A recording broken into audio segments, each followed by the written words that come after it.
Hello everybody, Tom Matuska here for the Matuska Taxidermy Supply Company, Thursday afternoon live, along with Brett Wingfield.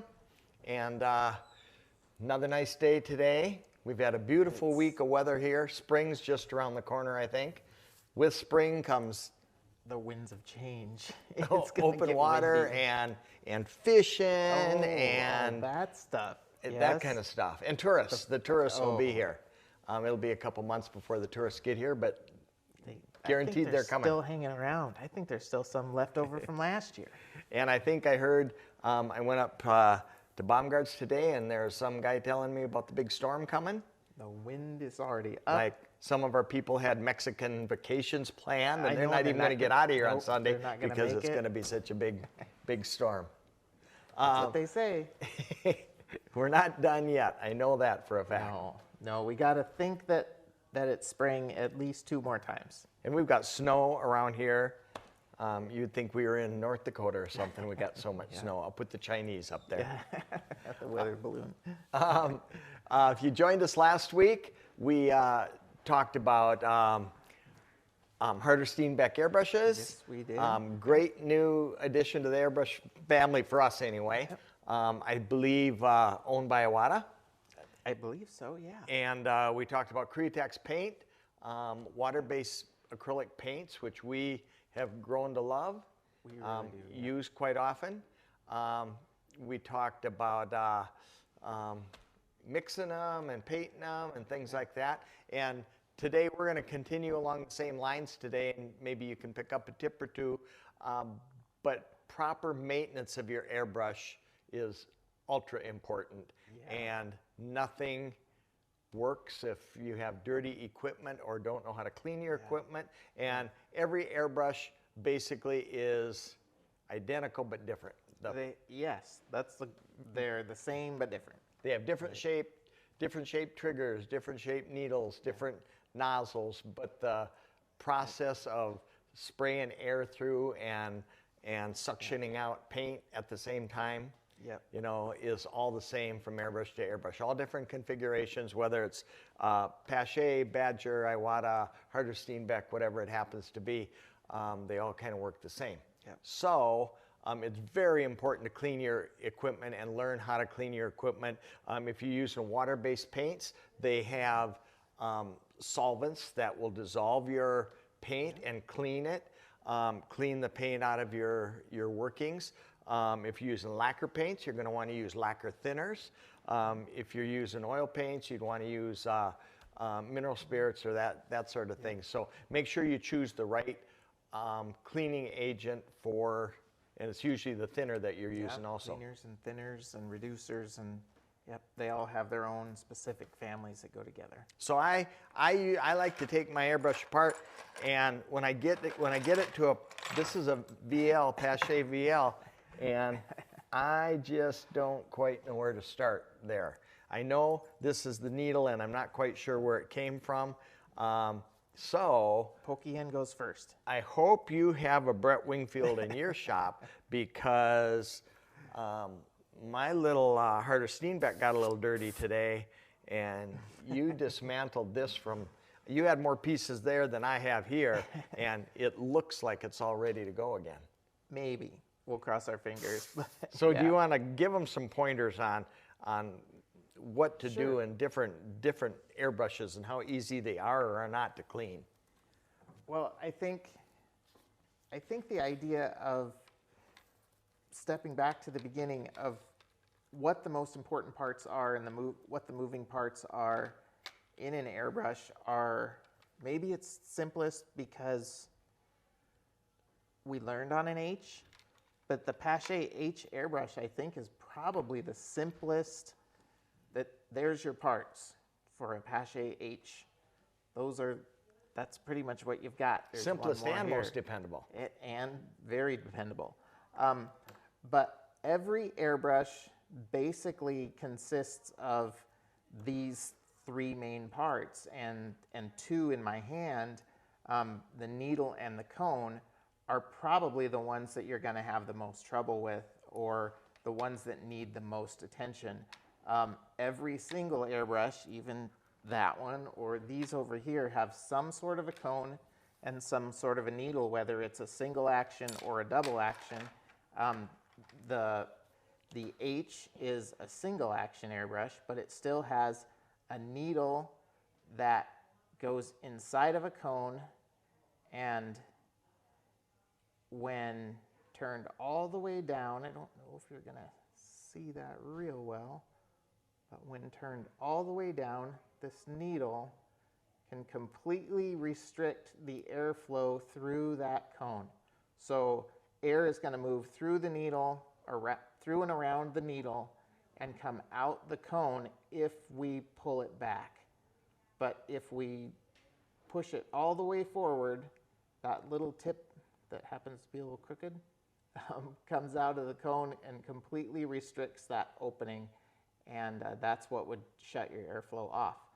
On this, paint and airflow, on this H, those are the two parts that need to be the cleanest. And those color adjusting parts, I would say, I'm going to have to guess now, they used to be $7 for the two of them. Yep. I think now there might be $10, $12 for the two H parts. Yep, very, very easy to take care of. They're a little bit of a chore to clean inside, but for the most part, this is a really simple airbrush to understand, to clean, and to maintain, just because you can take these two pieces out, throw them in a cup, put some solvent, whatever, water or whatever reducer works for your paint family, and let them soak and clean them up from there. All the way to, same idea, to the more or maybe you can show them from the VL from a double action, the cone and needle, still lots of parts, but there's still a cone and a needle. Here's the needle for the VL. The cone actually sits in this is the fluid nozzle, Yep. I think they call it. And the fluid nozzle, let me put it on here so you can see it. Same system as what Brett had with the H. The fluid nozzle is here. The needle with the aid of your trigger pulls back or goes back in to restrict your air in your fluid. Then it's got a couple different air caps that go on the end of the airbrush. As you pull the trigger back, this is connected to the trigger, and paint is allowed to flow out. The farther you pull the trigger back, the more paint you are able to get out of your tip of your airbrush. That's a VL. Same, I just took these out of the Harder Steenbeck. Same concept, needle and a fluid nozzle. And those are the things that we need to work the most on keeping clean. There's many other moving parts involved in that as well, but I think the most important part of the airbrush application or the paint application with an airbrush is to understand that those two parts work together to control the amount of air and control the amount of paint. Now, incidentally, that fluid nozzle on even the Harder Steenbeck is very small, but it's connected to a larger part. On an Iwata, the fluid nozzle is, I always said it's the size of a grain of salt. Yep. If you drop your fluid nozzle, you're probably not going to find it, and I think they're $30 to $40 now. Yep, and that's why we didn't have it out. I don't think Kate can focus on that one. They're so small. But same idea, just a teeny tiny little cone and a similar needle, and those are the two most important parts. You'll have paint flow across that. It needs to be clean and not bent like that one. And we need to keep it nice and clean so that paint can continue to flow across it, and we'll clean that with cleaners, appropriate cleaners and solvents and so forth. So, and that's half of the equation of happy and fun painting is clean equipment. Yep, half if not And the other half more. will be your paints, the proper Yep. thinness or thickness and viscosity. Yep. We had a lot of really good questions last week, which makes it kind of fun for us. But one of the questions we got from a lot of people was a recurring question was what needle size? And just for some of the guys that haven't done this, guys and gals, this needle corresponds to the cone perfectly so that when they mate up together, they can restrict the airflow. And if you back that off microscopically, whether it be a big needle like this or a little teeny tiny microscopic 0.2 needle, you can still get a pretty tiny airflow. And I think we may have not misled people, but we talked last week about 0.5s and 0.4s and 0.3s and 0.2s, but boy, I don't know that there's a whole bunch of visible difference between. I think you can do some really fine detail work with a nice clean H. And an H comes, I think, in a 1, 3, and a 5. Yeah. And whenever we did saltwater fish, big sailfish or things like that, a 5 would give you a very large, I call it a swath of paint. You can open it up and you can get a nice silver side on a marlin or something like that. Whereas a 1, probably the widest cone you're going to get is a couple inches, and that's going to be held back a ways too. So and we always used a 3. We always had a lot of 3s for the students. It's a good versatile size tip. 3s are, I think most of them come with a 3, and very, very versatile. You can do about anything with it. You mentioned something that spurred a thought. The distance, because the paint comes out in a cone shape, the distance of the airbrush from the surface that we're painting really determines that size. So you were saying a 1 can paint this wide, but that same cone, if it were this way, at 3 inches is going to be 2 inches wide, but at a half an inch, it may only be, a 1/8 of an inch And wide. at a half inch, that same cone is going to be much darker because you're much closer. Same amount of paint at this distance, you're not going to think anything's coming out of your airbrush. So distance determines intensity of the paint without adjusting your cone, I guess, for lack of a better explanation. And that goes one more step. Distance, if we have too much paint and we're too close, we tend to get spider legs, too much paint, too much pressure, and vice versa. If we're too far away, like you said, it's going to dissipate and we're not going to see it. So distance has to do with pressure and amount of paint. So we have to accommodate our pressure to our paint. Something that you said, there's a whole lot of symptoms to recognize when you're painting. Spider legs usually tells me my air pressure is too high or my paint is too thin. Splattering, somebody asked about splattering, little coarse spray tells me my paint is too thick or my air pressure is too low. So there's fish eyes, they call it. Fish eyes is if you have any kind of oil or silicone or something on your, whatever you're painting, and it beads up. Sometimes you may buy a product from a supply company and they use a mold release on it. Bird heads, a lot of people use mold release on their bird heads, and you can be painting a bird head and the paint has little beaded up bubbles in it. And that's because there's probably a silicone or a wax type of a mold release on there where that may have to be wiped off. Used to be fiberglass fish all had some kind of a wax on them, and they had to be washed really good before we could paint them. Anything that comes out of a mold probably has some sort of a release on it. So. And you'll start recognizing that stuff. You'll see a symptom and right away it clicks in your head. Oh, got to turn my air pressure up or down or whatever it happens to be. So we could go on and on and on and on and on just on those symptoms and how to fix those little things. But we did talk a little bit about, you just touched on the surface and the preparation to the surface, the fish eyes. What would you do if you saw that? If I saw, for instance, bird heads, we do not use any kind of a wax mold release that's going to bead up on our bird heads. So you can take Wildlife Illusion bird heads right out of the package and you can paint them. No matter whether you use waters, lacquers, whatever, it's going to adhere really, really good. A lot of companies, to get them out of the mold easy and to get more pulls, it's just natural to use a silicone or a wax-based mold release on the mold. And if you start painting and you notice that, or if you know that's going to be a symptom of that brand, you'd want to wash it. And I guess I would wash it with whatever solvent I'm painting with. So if I'm using lacquers, I would take a little steel wool and or a paper towel too. Either one, put a little lacquer thinner on it and kind of scrub what you're going to be painting. If you got to get up in the teeth of those bird heads, nice soft brush, dip it in lacquer thinner and swab it up in the teeth, let it dry, and you should be good to go. If I'm painting with acrylics, like Acrytex colors, I would probably use one of the solvents like the 4011. Alcohol would also work pretty good. We usually have the solvent on the table when we're painting, so or the reducer, I guess it's called. We will swab them off with that.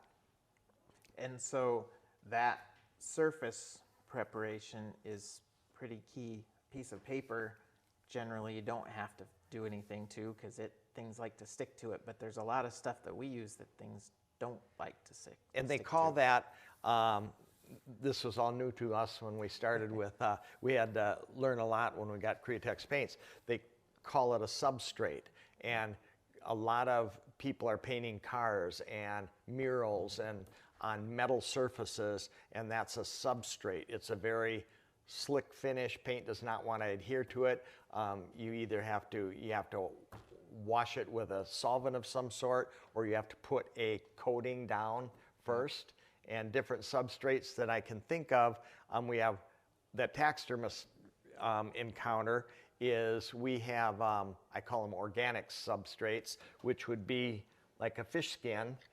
This fish skin, that it's dry, once we do fins and set eyes and do all of the rebuild the epoxy work, we're going to paint. If we paint on this skin, that skin is a lot like, I'd say wood. It's got hard areas in it like heartwood, and it's got soft areas in it like corky areas. And if you painted this whole side of the fish one color, you're going to have brighter spots and duller spots and drier spots and shinier spots just because your substrate, which is a porous fish skin, is going to absorb that paint at different rates in different areas. So what works best is to stabilize that substrate or seal it. So we will seal our fish with, if we're using lacquer paints, we would use like Polytranspar has fungicidal sealer. Yep. Lifetone has base coat sealer. You'll want to seal that, which gives you a nice coating that your paint is all going to be the same value. You're not going to have hot spots and weak spots and that sort of thing. So this is like a organic, I call it organic, and it'd be similar to a real duck foot or a real duck bill. They're going to have some greasy spots maybe in them. They're going to have some hard toenail-y type spots. So you kind of want them the same value when you paint them. So it's not a bad idea to seal your bird feet, seal your bird bill. Just make sure that when you seal them, you don't put the sealer on so thick that it takes up your detail. If I was using lacquer paints, we would use, and we'll get into lacquers too. This whole last two sessions have been on acrylics and Createx in particularly. We don't want to leave the lacquer people out either because there's a whole lot of people making their living painting lacquers, and we've done it for 40 years, so we know what not to do. I know what not to do. Don't drink it. Yeah. No. Anyway, so bird bills and feet on a, if you're using acrylics, we like to use a clear sealer. Yep. Yep. The transparent clear, that's 6,000 And this is probably, we thought we had a good sealer for fish when we did fish. This is a great sealer for fish. It is. It is. Really, really nice. And 6,000 transparent sealer, you can brush this on, do a little test spot and see how thick it goes on. This is, I don't know, about the consistency of kind of thick milk, whole milk. You want it about the consistency of 1% maybe. You don't want to take out any detail. If you put it on a fish too thick, you know, it could take out your scale detail. If you put it on bird feet, it could take out your scale detail on your bird feet. This can be sprayed, and they recommend thinning it 10%, no more than 10%. And you can spray it through an airbrush. Yep. Works very well. You can do it on a bills, you can do it on the feet, and it's clear. It kind of gives you a, not a matte, maybe a satin finish. It's got a little shine to it. It'll go on white. Don't be alarmed. Yeah, it'll scare you. It'll scare you. Do read on the side that you have the one that says transparent, just in case you got it. Because we have a white one too. There is a white one.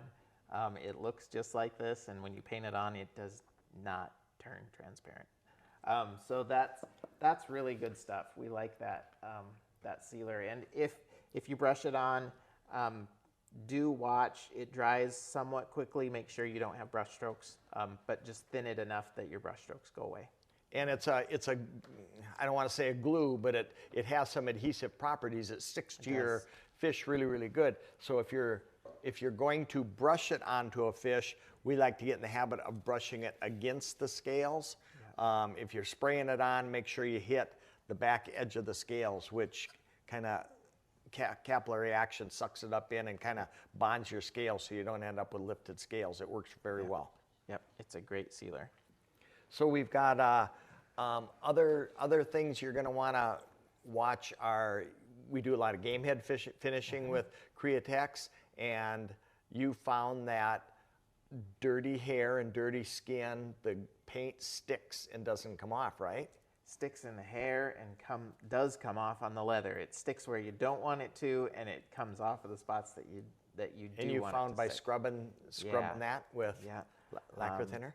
Yeah, any solvent that you happen to have handy works really well. Lacquer thinner is nice because in the game head situation, I think the reducer would work great, but I also think it dries slow enough that it might rehydrate the leather a little bit.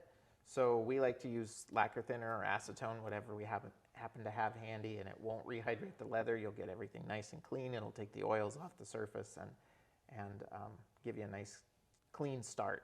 And we'll do later on, maybe in the weeks to come, we'll do a game head finishing for you using Createx, because it is we get some really nice effects we feel with Createx, and by getting the oils off the hair, painting the colors on, you have a dry erase time. I think that's what they call it, don't they? Dry erase, where the paint will actually come off with your finger for a short period of time. Yep. Especially in the illustration colors, which there are lots of great flesh colors for game head finishing. We've got a couple game head kits that are specifically made. That dry erase feature is very, very handy. Because you don't want to color the hair. That's not your objective. Your objective is to color the skin, which is dried out from the tanning process. So by spraying it, the hair just got all that paint on, but what if you can wipe it off with your finger from the hair, and the skin actually took on that color? It's like magic. It's really cool. And we'll show you how to do it in the works good. few weeks. Works very, very well. So that would be another substrate, the leather. Yep. What would be another one? We got plastic fiberglass fish. Yeah, we do a lot of those. We do a lot of reproduction fish, and this is, if you've ever noticed, if you've painted with lacquer for very much, you'll notice that you can paint even a skin mount fish, and you can actually take your fingernail and scrape it off. The lacquer, I always would tell students that it doesn't have much for integrity. It doesn't bond, it doesn't glue. We counted on our lacquer paints staying by putting our gloss over the top. Yep. So we put our paint on, we were careful not to scratch it or anything like that. Then when we glossed it, everything's on good now, it's perfect.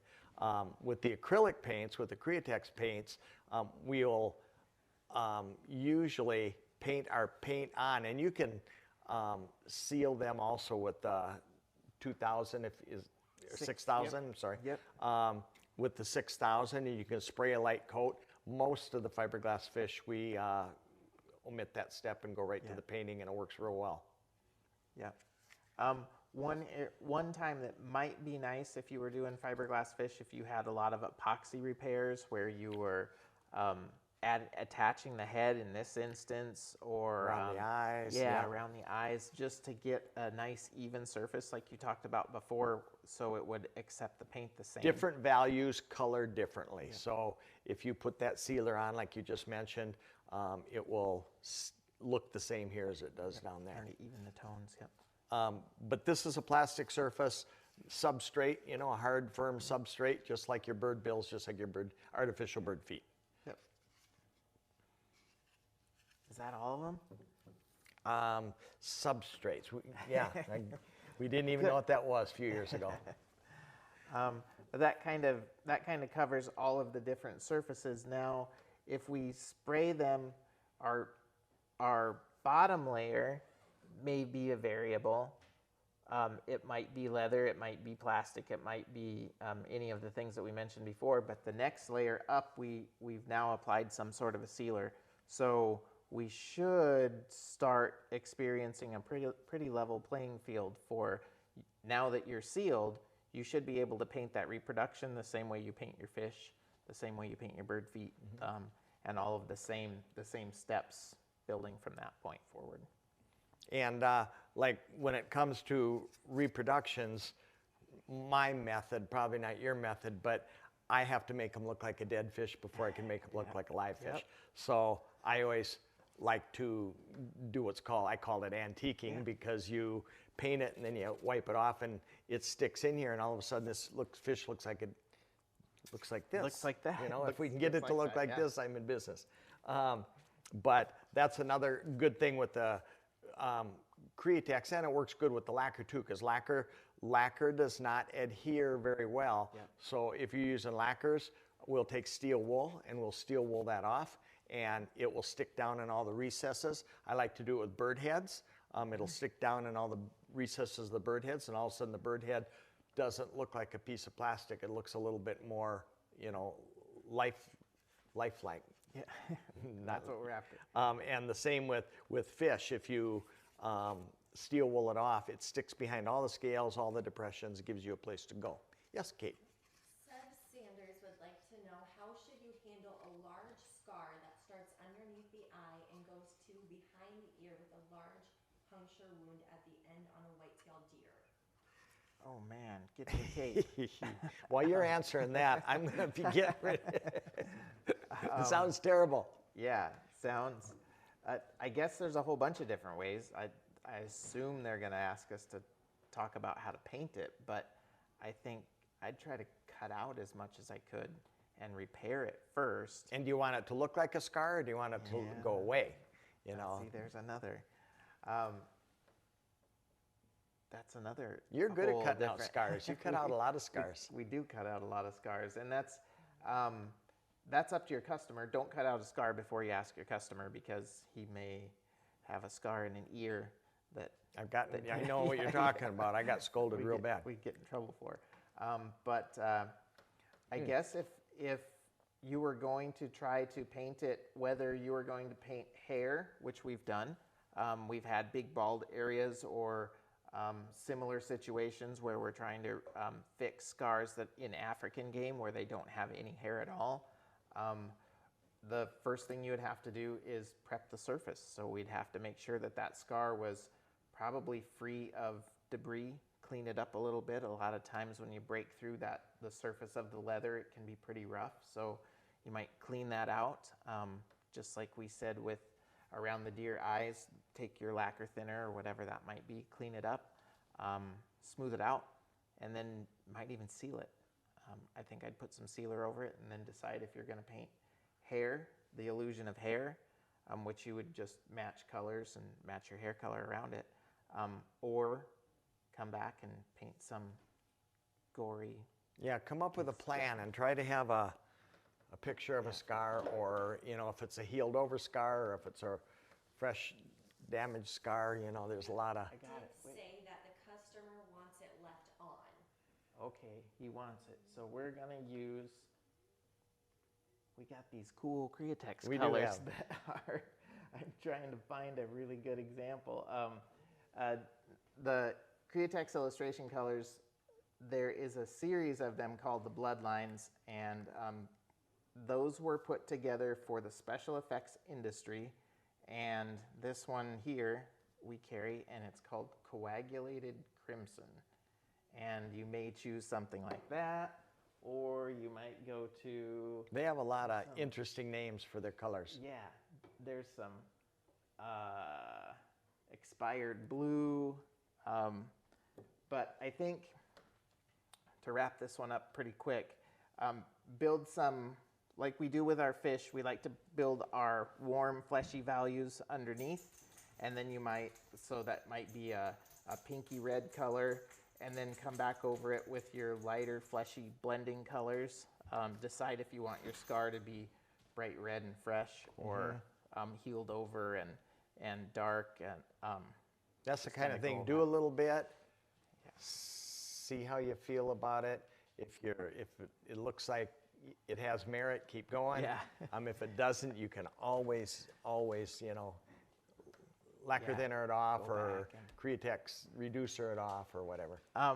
But probably most important, we didn't talk about, we've talked about paint, we've talked about airbrushes, but anytime we talk about recreating color, reference, yeah. reference. Find a picture of a scar that And you're there'll trying be, to that's recreate. not going to be a hard thing to Yeah. find either. It might not be in the right location for you, but Pull up the Googler and see what you find. Yeah. There's going to be something in there, and pick a picture that you like and start from there.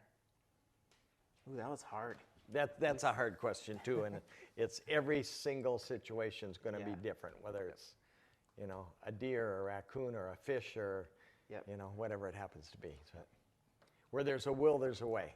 And That's right. something like that, when we do something like that, we are apt to redo it 3 to 4 to 5 times. Yeah. And after 5 times, you're going to have a darn good idea We're going to bring what you direction on to you should answer be that going. question. You know. Yeah. I'll show you just a little bit about mixing colors. I think we did that a little bit last week, but give me your reducer once. Yeah.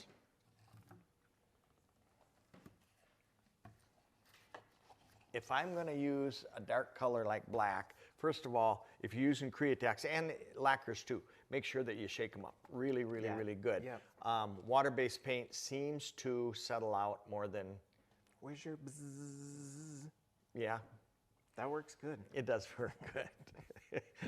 We have I think we've had it up here before, we had a Vortex Yeah. mixer, and it's made for shaking these little bottles up. Yep. And you plug it into the wall, and it's got a little rubber top, and it shakes Yep. it like crazy. You just hold it on there for a little second, and Tim Perkins turned us That's what on to it does. that. And okay, some of these paints you can spray right out of the bottle, and you're just Yes. going to have to get a feel for them. The illustration colors, almost all, can be painted right out of the bottle. And they might seem a little bit thicker than the lacquers. Yep. The water's just slightly thicker than the lacquer thinner. The Wicked colors, the first Wicked colors that I ever opened up, I thought were pudding. And I thought, Yeah. how could you ever paint with this? You actually can. Yep. They do spray. Yep. But we like to thin them a little bit. Yep. So The thicker the paint, the more pressure. If you're trying Yeah. to paint thicker paints, just a little more pressure. and that's always a thing when you're get some of this the first time. Experiment with pressure, and raise the pressure, lower the pressure, thin your paint, but not too much. They recommend 10%, not more than 10%. Createx you can't. I mean, Wicked colors you can thin more. Yep. But not the illustration colors. Yep. So I'm gonna put maybe let's say a half a teaspoon in here. So I'm gonna guess a tenth of half a teaspoon is exactly that much. Now, there's a big, big secret to mixing Createx paint so that it sprays nice. First of all, we're going to mix it. Make sure it's thoroughly mixed. And the big secret that you're all going to want to take notes on this Write down, put and big learn asterisks. really, really well is set it down and don't touch it for 10 minutes, right? Patience, yeah. Yep. Freshly mixed does not, and we mentioned this last week, freshly mixed, you're going to have a very frustrating time painting with it. So if we're going to paint fish, for instance, we'll get our paint ready. Hand me one of your bottles too. These work pretty good for most of them, I think. Yeah. And I was told that this is a matter of days. You're not supposed to do this Yeah. for more than days. But we have had Createx paint in bottles like this pre-thinned for many months, and they still seem to work. Yeah. For small amounts, if we were just painting a bird head, we'd probably do it like this. But set it and forget it. Mix it and forget it. Yeah. So I have some Oh. pre-done. Oh, cooking show. It's a cooking show, is right. Always test on a piece of paper.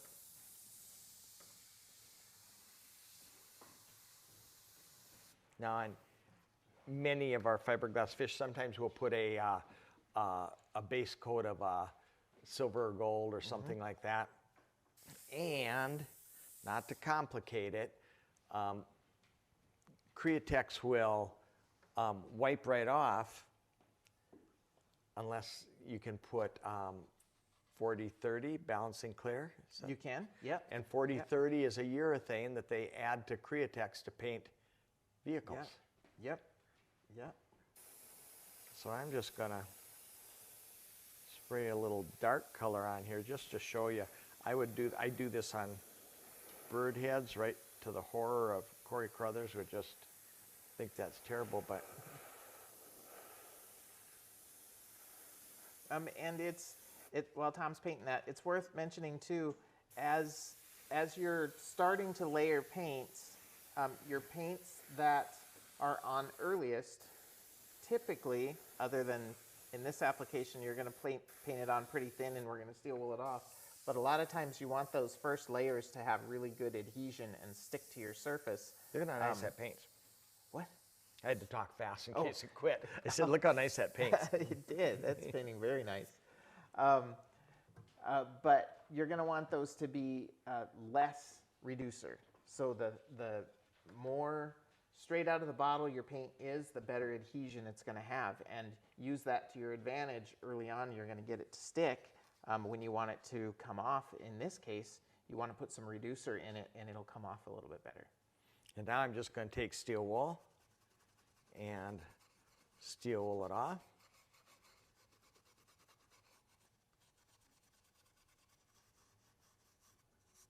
And I can't steel wool it off down behind the scales and everything. So all of a sudden, this looks something that I could work with. Rather than painting on a white surface. And some people, a lot of you out there can do a wonderful, I think you did that crappie from a white crappie, correct? Yeah, yep, just without steel wooling, but. It takes more of an artist to do that. Now we can come in and put our markings on, steel wool those off, start adding a little bit of color, steel wool that off, and all of a sudden you've got a pretty decent looking fish.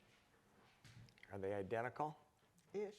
They're Ish close. fish. It's starting to get closer and closer to that realistic looking fish skin rather than just a white artificial. And now this is on for good if you want to spray your sealer over here. The other day I was working on a fish and I wanted a little golden value on the top, a little silver through the side, and so I painted that with 40-30 so it didn't wipe off, and I painted it a day ahead of time, and then I came in and did the antiquing like I just did now, and I had the same thing as I do now, except I had the golden hue up here and a silver hue down there. That are underneath, I suppose. Yeah. So pairing those ideas up, you can build layers, and now that was a fairly fragile layer because it was a reduced paint. But now that we want to put that underneath, we can seal it down, and then start over with another nice solid substrate. And what do you like to seal with? A lot of times, depending upon the effects we're looking for, a really good sealer is just the workable fixative, and we have that handy. It's sitting next to the bench. That one goes on nice and thin. It dries down. You don't see it run as much, but the fixative will do a really good job. And it doesn't build up and give you thick finish to cover up detail. I think that's really important, is that it does. You can paint this on layer after layer after layer as we do, and you won't see the buildup.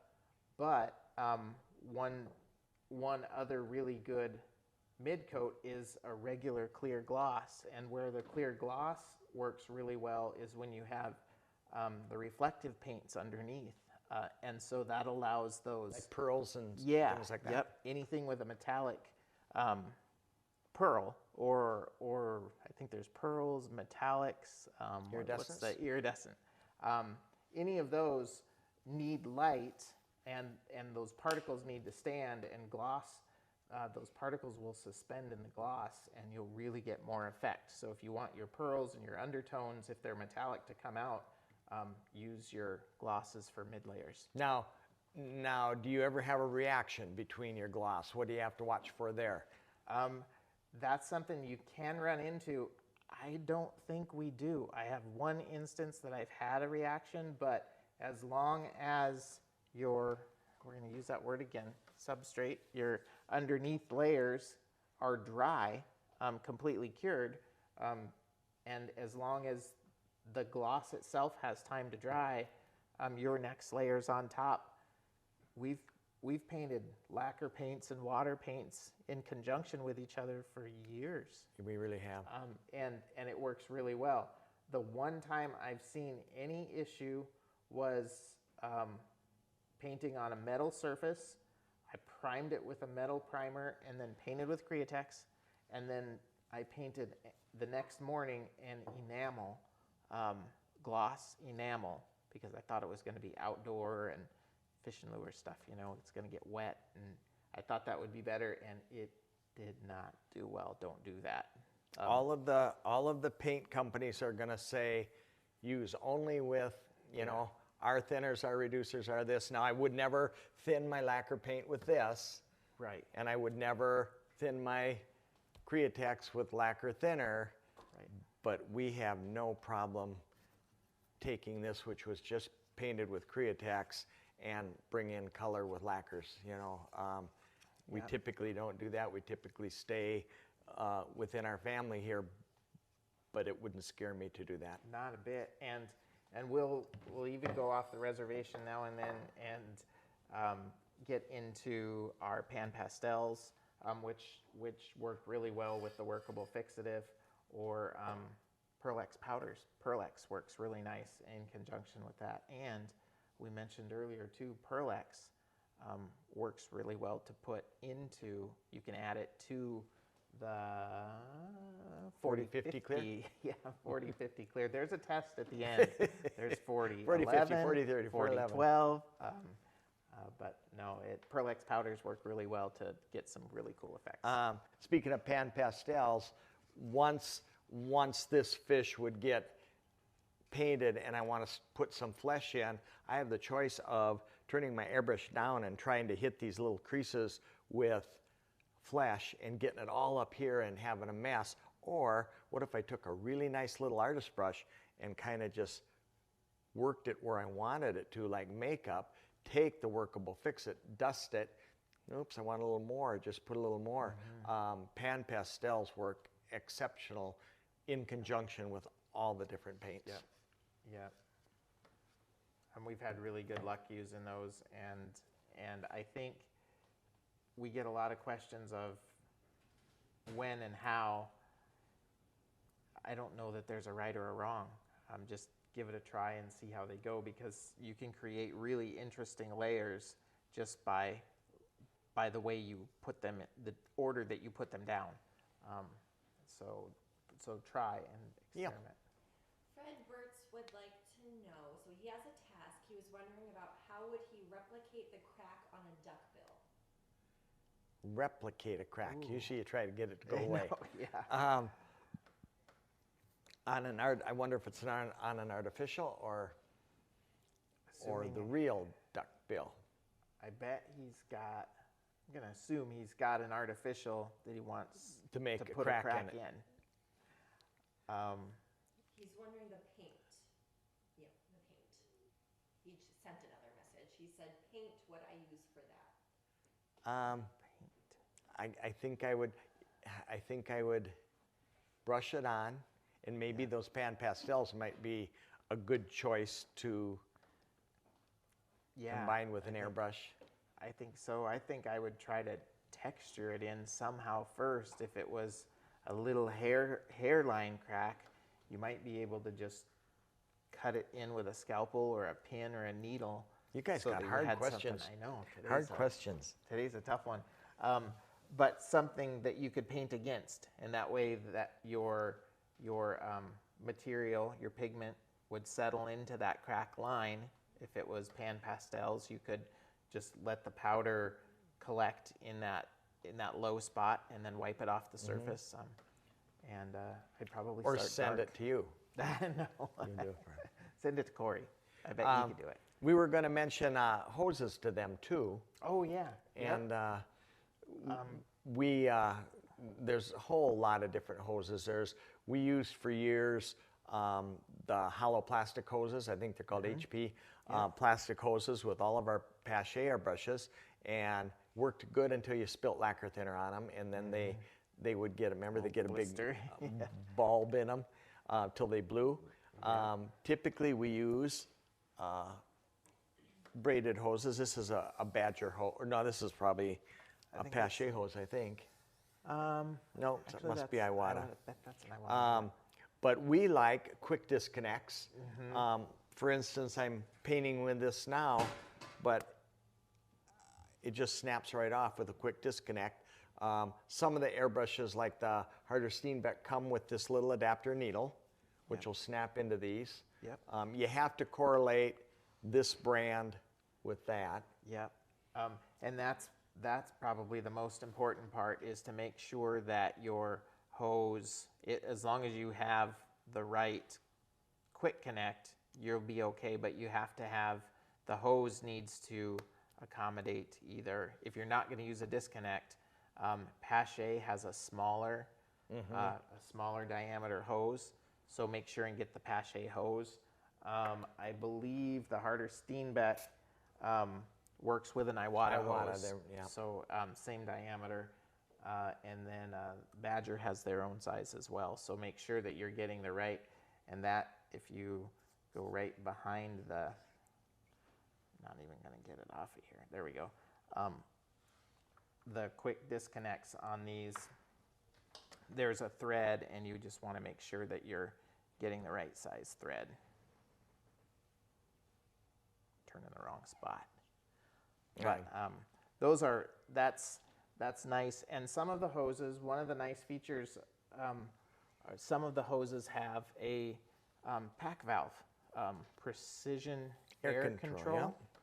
That's this little guy here. So you can actually adjust your air pressure with this dial that's right here on hand, rather than have to reach to your compressor. And some of the airbrushes, I think some of the Iwatas have that, and it's a $100 add-on if you have it on your airbrush. I think the Microns do. Yeah, Custom Micron has it. Yeah. And that's an expensive little item.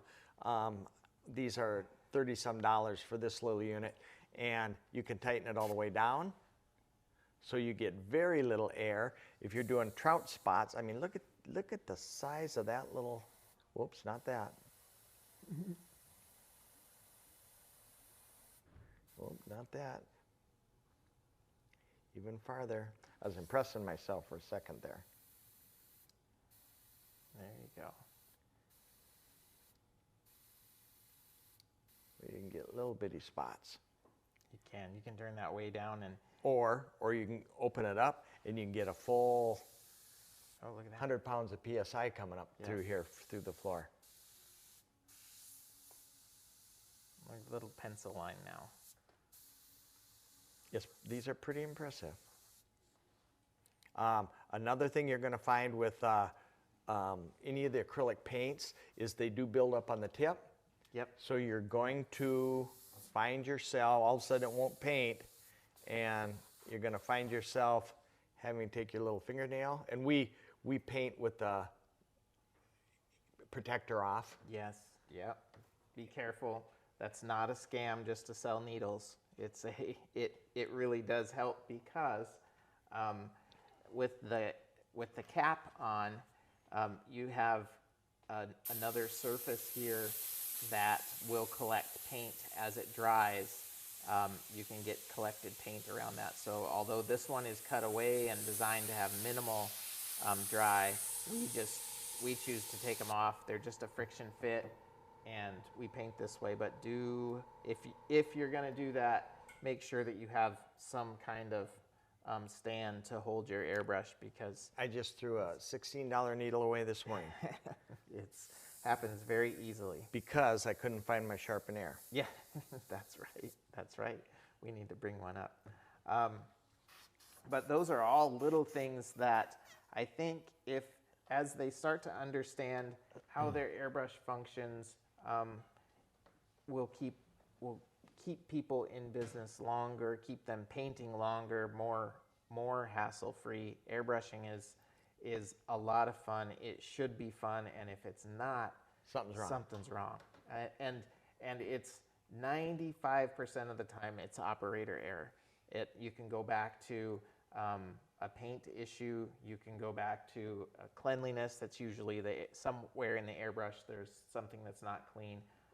But make sure that if you're struggling to get started airbrushing, know your equipment, know how it works, and know how to keep it clean.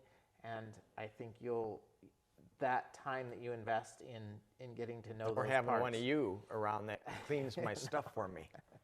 No, I think that will make your airbrushing experience much, much nicer the more you know about your airbrush and the more confident you are. Jim Reichs is wondering where you got your airbrush stand. This cool little guy. Yeah. Those are nice. You love that thing. I really do. I really do. This is. It's heavy. It's got to weigh 8 ounces. It's very, very solid. The nice thing about this one is that you can put it anywhere. We love the little clamp-on hanger. But that's always saved. over here. Yep. And that's the one issue, is it's Never where you want it. never exactly where you want it. You saw these in the Harder Steenbeck catalog and pointed those out, and that is one of the coolest features, new little features that we picked up with Harder Steenbeck. So we have them available in the catalog. And another thing, all the different painting and stuff we've done, we have no fog in here. Yes, it's so nice. It's so nice. And we don't have to talk over the fan? the exhaust fan. So I talked to some young lady this morning, or I think it was Monday, asking if she needed to use a respirator with the acrylic paints. I think if you talk to the acrylic paint people, they're probably going to say it's a good idea to wear a respirator. I wouldn't dream of it. I mean, that's bad advice, but all the paint just goes straight down, and it's... you didn't wear a mask last year either, though. I know. I did. Yeah, it's very nice. It's a really, Createx has been a really, it's been a learning curve, but a really good experience for us. So it's worked really well for us. Okay, and we got a giveaway today of... Ooh. What do we have? I think it was the... was it the clear? Sealer? Yeah. Or the sealer, that's what it was. Right there in the big jar. This one. Yeah. This is good stuff. That one or this one? I think it's this one. Oh. I think it might be that one. I was going to give you a big jar. Transparent sealer 6000. We would use it on every fish that we do. We love this stuff. You can use it on bird feet, bird bills. You can thin it and spray it. Goes on like milk. It's going to scare you. It will dry crystal clear, and it's a really nice finish to paint on. So you get a jar of this, and that goes to, all you do is like and share, like and share, like and share. Yes. And who won? Janelle Vance Janelle. won from liking and sharing last week's video. And this goes out with her next order. That is correct. You'll like this stuff. It's really good. Is one of the better things we ever picked up. It's really good stuff. And how many answers do they have to get right on the test? And all of these Createx products, there's a transparent sealer, there's a white sealer, there is a urethane that you mix with your paint that makes it, they paint cars with it, so it's good for outdoors. It's all color fast, nothing's gonna fade. They have a gloss like this, they have a satin like this, they have a matte. Yep. The satin is great for around mammal faces without giving a shine, but adding a little life. Any of these are really, and they all are compatible with your Createx paint. All right. Thank you very much for joining.